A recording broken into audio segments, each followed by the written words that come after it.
Hey guys, we're back. Going to shoot another video. It's been a long hiatus for us. It's been a lot of work, a lot of grinding, a lot of things going on. We're going to do a cleaning video.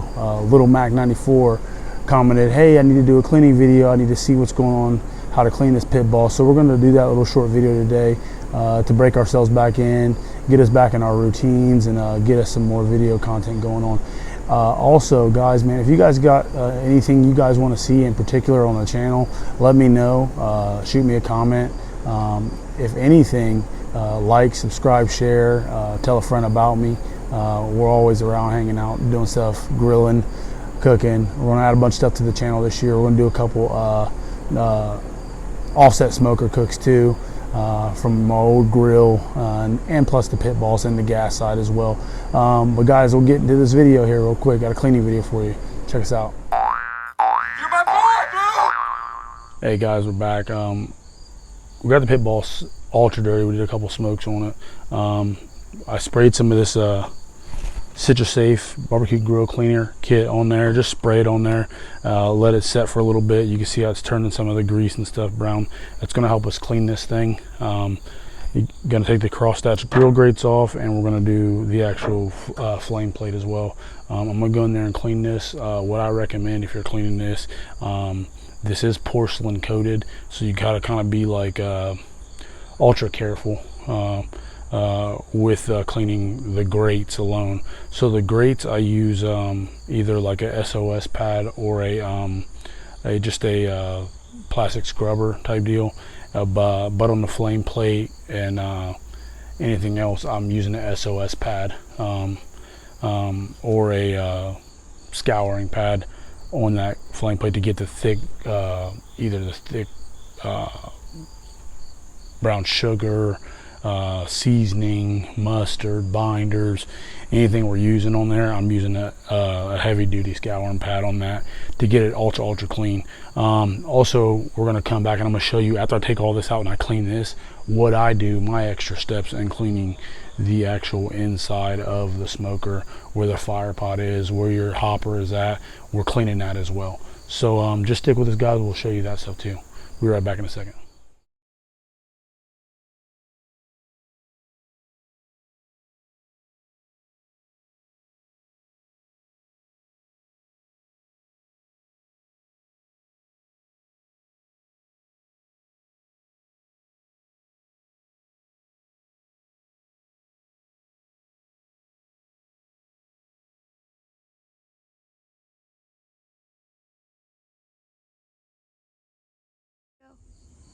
All right, guys, we're back. We're looking at the fire pot and the bottom of your smoker. You see all the ash and soot residue in there.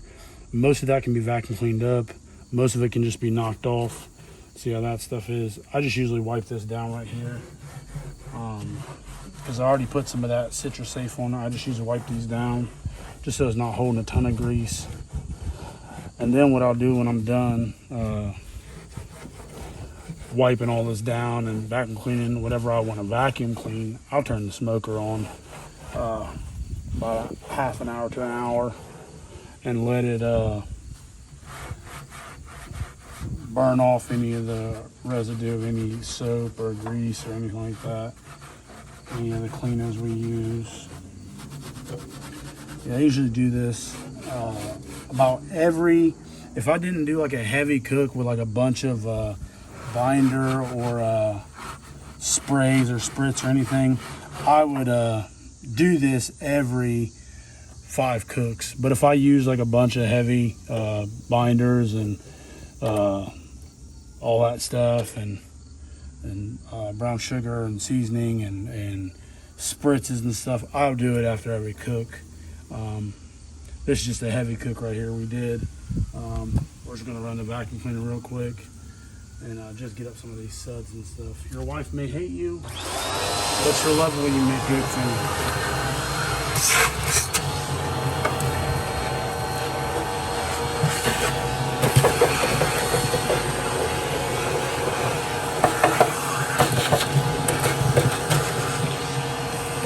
Clean that fire pot out too. It's full of ash and soot. Make sure you get that. You'll have a couple of the crumbs of wood chips in there and stuff, but make sure you vacuum clean that out. Clean it off real good. You don't want that to fill up. If it fills up, you won't get a good fire going. So yeah, we just really just hit everything down. Just try to get all the ash and soot out of there as much as we can.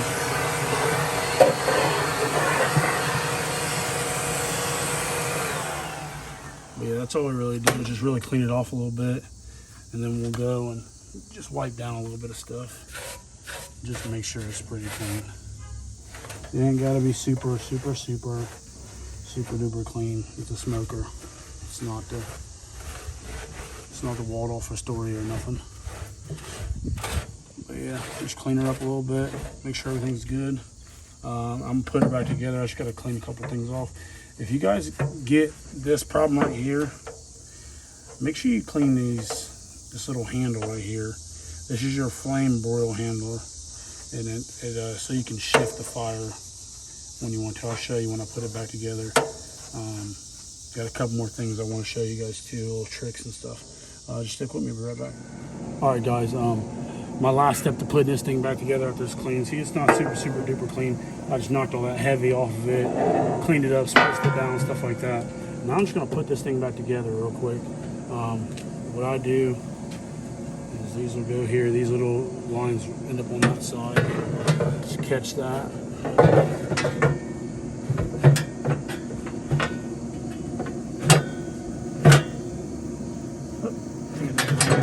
I did the wrong way. I dropped my olive oil.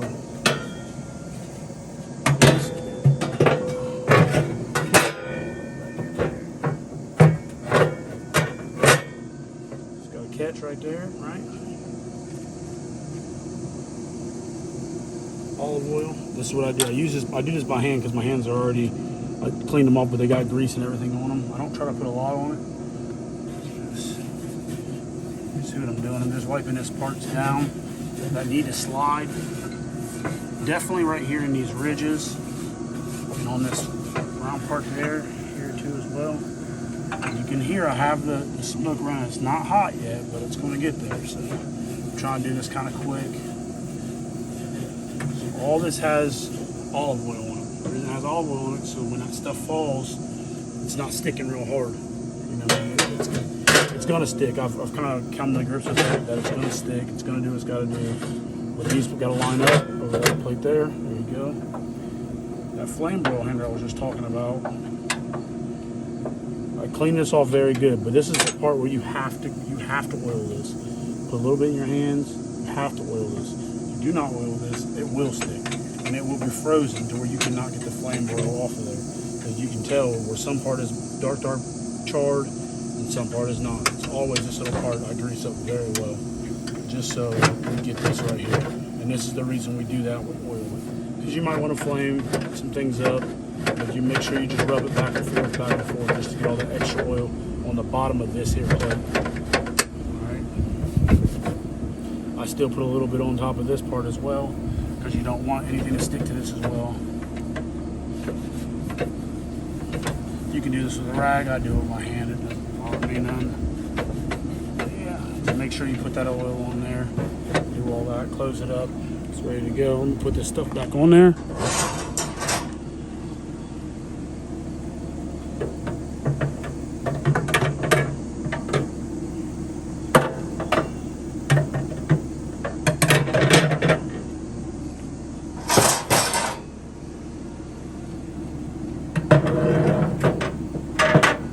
Some of my buddies like to put olive oil on these grates. They're already porcelain. I don't really add too much on to them, but you can if you want to. And for your sake, we'll do it. We'll do a handful of oil.